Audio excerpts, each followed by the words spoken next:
Agora, 2h44, mês de setembro só começando, né? Hoje, dia 2 de setembro, logo chega a primavera, mas até lá temos aí dias secos, né? Previstos aqui para nossa região. E agosto já foi o mês mais seco, viu, que o esperado. Agosto desse ano registrou um acumulado de chuva 84% menor que a média histórica aqui para Campinas, levantamento do CEPAGRE da Unicamp, que foi divulgado ontem. A quantidade de chuva foi de 3,8 milímetros, a menor para o mês desde 2012. Segundo o CEPAGRE, as temperaturas ficaram também aí acima do esperado para esse período, então um agosto mais quente e seco. Vamos entender melhor com o Bruno Baini, ele que é meteorologista do CEPAGRE, fala conosco aqui ao vivo. Bruno, boa tarde, muito bem-vindo.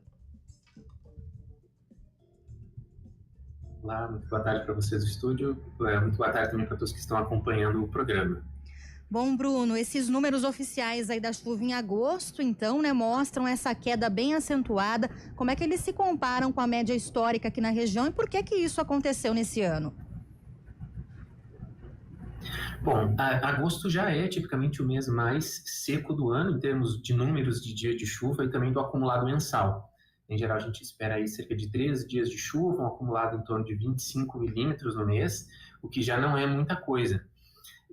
Mas esse ano a gente ficou muito abaixo disso, né? Como você mencionou, menos de 4 milímetros acumulados aqui na estação do CEPAGRE. E em outras estações da região também a predominância foi de valores ali entre 2 até 5 milímetros, então foi algo generalizado, né? Isso a gente de fato não observava desde 2012, embora a gente tenha tido alguns anos aí mais recentes com algumas chuvas baixas também para agosto. Embora até nesses últimos 5 anos, aí desde 2020, nós tenhamos observado alguns agostos com chuva até bem acima da média. Mas o que contribuiu principalmente, né, para esse ano ser tão atípico foram alguns fatores, né? Alguns deles foram a predominância de massas de ar mais seco, que dificultaram, impossibilitaram a passagem de frentes frias, porque nessa época do ano o principal motivador das chuvas são as frentes frias. Então elas foram mais pelo oceano, distantes aqui da nossa região, com menor impacto. A gente teve uma baixa eficiência, nas ocasiões em que a gente teve chuva, né, que foi ali mais para o final do mês, a gente teve uma baixa eficiência de precipitação. Então os acumulados ali naqueles eventos superaram um pouco só a marca dos 3 milímetros, foi 2 dias só de chuva que chegou a ser registrado. E também a gente teve uma frente fria de trajetória continental ali um pouco antes do Dia dos Pais, daquele final de semana, e foi uma frente fria continental. Essas frentes frias continentais costumam trazer chuva, mas nesse caso não foi favorecido, né, a ocorrência de chuva, então ela passou seca. E foi algo que chamou atenção, e sem dúvida nenhuma foi um dos principais elementos que contribuiu para esse déficit tão expressivo. E aí a gente ficou aí basicamente um mês sem precipitação entre o final de julho e o final de agosto, um período bastante prolongado. Bruno, quando isso acontece, é algum fenômeno, né? Porque a gente sempre falou do El Ninho, do Laninha, e esse ano não teve, né? A falta do fenômeno também ajuda a espantar a chuva? Bom, esses fenômenos que você mencionou é o que a gente chama de variabilidade climática, né? Então a gente tem esses períodos curtos em que a gente nota algumas perturbações no clima regional, global, inclusive, né? Mas nesse período, agora nesses últimos meses, nós estamos em fase de neutralidade, pensando em El Niño e Laninha. Nesse caso, isso contribuiu para que a gente tivesse esses últimos meses aí, especialmente desde abril, temperaturas mais próximas à média, embora a gente tenha tido aí algumas oscilações, mas no quesito de precipitação a gente não pode atribuir uma influência desse tipo de fenômeno aqui, então foi algo mais casual. Mas a gente vem observando ao longo do ano como um todo, né, a predominância de meses secos. A exceção aqui foi abril, choveu bastante, até em algumas localidades, alguns municípios da região de Campinas e redondezas, né, não em todos, mas a predominância aí foram de de chuvas abaixo da média. E isso até é um quadro preocupante, né, agravante, porque mesmo na época mais chuvosa, as chuvas ficaram bem aquém daquilo que é típico, né, para aquela época do ano. Bruno, e o que a gente pode esperar agora para o mês de setembro, né? A primavera começa depois da segunda quinzena do mês. Qual que é a previsão aí do CEPAGRE para esse mês em termos de chuva, né, aqui para a região e também em relação às temperaturas? Uhum. Bom, setembro já é um mês que a gente retoma com mais força, né, a elevação das temperaturas. Agosto já é um pouco mais quente do que os meses anteriores. Setembro a gente já tem um salto um pouco maior ainda com relação a isso, e a gente já tem uma retomada também na regularidade das chuvas.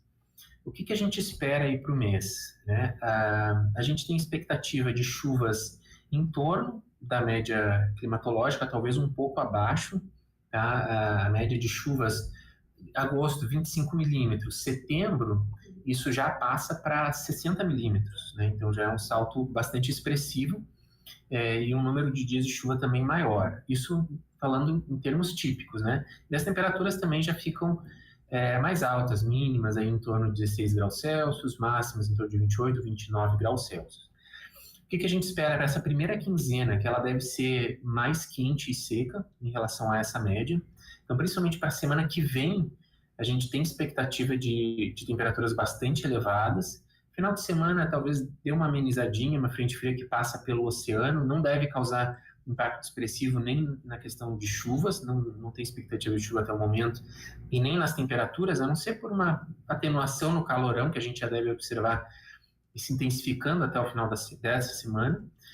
E a expectativa é que para a segunda quinzena as coisas entrem um pouquinho mais para dentro da normalidade para essa época do ano. Então, chuvas um pouco mais regulares, e temperaturas mais próximas à climatologia, então um pouco mais amenas do que na primeira quinzena. Vai lembrar que setembro é um período bastante propenso a ter esses picos de temperatura, ondas de calor. Então, embora não seja um mês que a média das temperaturas é a mais elevada, mas é muito comum que a gente tenha os dias mais quentes do ano entre setembro e comecinho de outubro. Então, a gente pode contar com isso aí para os próximos dias, especialmente na próxima semana. Algum bloqueio atmosférico pode impedir isso, Bruno? Porque ontem, por exemplo, né, era um dia que não tinha chuva prevista e algumas gotas caíram. Não, alguns lugares choveu até um pouquinho mais forte, nossos ouvintes mandaram mensagem aqui. Mas as atuais condições climáticas, essa estiagem, ela deve acabar com essa mudança aí, chegando setembro, a umidade melhorando um pouco? Olha, a gente tem uma configuração agora, os bloqueios eles se formam ali em cerca de 5 quilômetros de altitude. A gente está sob uma influência de um sistema assim, tá? Não chega talvez a configurar um bloqueio assim de forma como nos livros, né? Definida como nos livros, mas ele já está impedindo, sim, porque ontem a gente tinha um avanço de uma frente fria que chegou a provocar chuvas até ali o Mato Grosso do Sul, né, e vinha avançando de oeste para leste, mas ela recuou em virtude dessa condição, recuou já mais para o sul do país de novo, tá? E aí a gente deve ter essa outra frente fria mais para o final da semana, que vai avançar de novo só pelo litoral, né, pelo menos é o que a gente tem de análise até o momento, né, a gente vai acompanhar nos próximos dias, mas devido sim a esse bloqueio atmosférico. Então mantém essa condição de tempo quente, seco, persistindo, e aí tende a se intensificar sempre, né? As temperaturas tendem a subir aí nessa semana agora. Bruno, e a gente tem visto cidades aqui da região nesse cenário de estiagem, né, até decretando aí proibições, né, para uso de água para aqueles fins não essenciais, lavar a calçada, o carro. Tem decretos em Iracemápolis, em Limeira, Cordeirópolis, enfim, cidades aí mais afetadas pela estiagem. Qual que é a importância, de fato, da gente economizar água até essa mudança que deve vir com a chegada aí da primavera só para o final do mês, né? É de fundamental importância, né? Isso a gente fala durante o ano todo, não só quando chega nessa época de seca mesmo. E claro que quem gerencia o recurso hídrico sabe que a gente tem essas épocas, né, de maior ou menor volume de chuvas, mas essa situação crítica, né, vem dessa sequência de meses aí com pouca precipitação.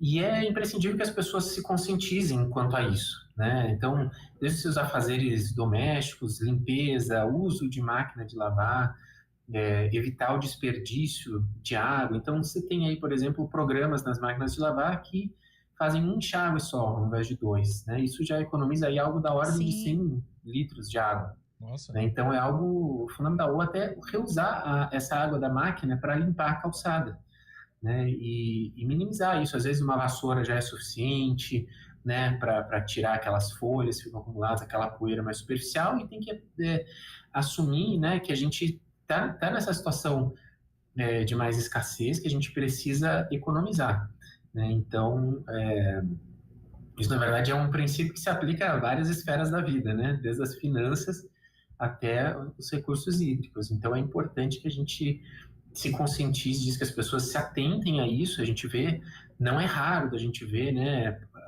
Pessoas lavando a calçada, e a gente percebe que aquilo não é simplesmente uma jogadinha de água ali por cima, porque a água ela vai indo, né, 1, 2 quadras às vezes, né? Então é crucial que as pessoas se atentem a isso, mesmo em quem mora em municípios onde não tem ainda essas medidas mais restritivas. Eu agradeço muito aqui ao Bruno Baini, meteorologista do CEPAGRE da Unicamp, falando conosco sobre esse período de estiagem aqui em Campinas. Então, foi o agosto mais seco em 13 anos. Bruno, muito obrigada, viu, pelas informações. Boa tarde, bom trabalho aí para você. Muito obrigado, eu que agradeço a oportunidade, o privilégio de estar conversando com vocês. É uma ótima tarde, ótima semana a todos. Muito obrigado. E olha, em Limeira, a estiagem tem causado problema, viu?